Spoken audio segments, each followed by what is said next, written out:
জাতীয় পর্যায়ে গৌরবোজ্জ্বল ও কৃতিত্বপূর্ণ অবদানের স্বীকৃতিস্বরূপ দেশের 15 জন বিশিষ্ট ব্যক্তি ও 5 প্রতিষ্ঠানকে স্বাধীনতা পুরস্কার 2026 পদক তুলে দেবেন প্রধানমন্ত্রী তারেক রহমান। আজ বিকেলে ওসমানী স্মৃতি মিলনায়তনে জাতীয় পর্যায়ে গৌরবোজ্জ্বল ও কৃতিত্বপূর্ণ অবদানের স্বীকৃতি হিসেবে এই পদক তুলে দেবেন প্রধানমন্ত্রী। এবছর স্বাধীনতা, গণতন্ত্র, নারী, শিক্ষা সহ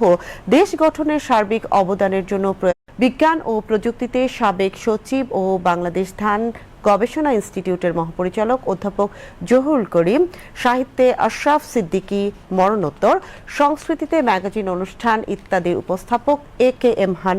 হানিফ সংকেত, বিশিষ্ট সঙ্গীত শিল্পী বশির আহমেদ মরণোত্তর।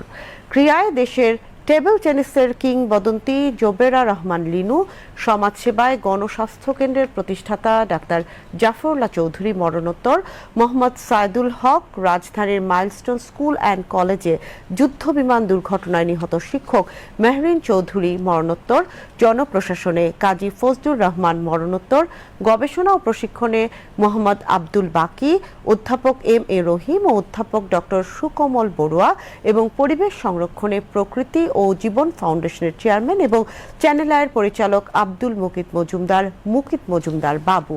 এছাড়াও স্বাধীনতা পুরস্কারের জন্য মনোনীত 5 প্রতিষ্ঠান হল মুক্তিযুদ্ধে ফৌজদারহাট ক্যাডেট কলেজ, চিকিৎসাবিদ্যায় ঢাকা মেডিকেল কলেজ হাসপাতাল, পল্লী উন্নয়নে পল্লী কর্ম সহায়ক ফাউন্ডেশন PKSF, সমাজসেবায় SOS children's village international in Bangladesh ও গণস্বাস্থ্য কেন্দ্র।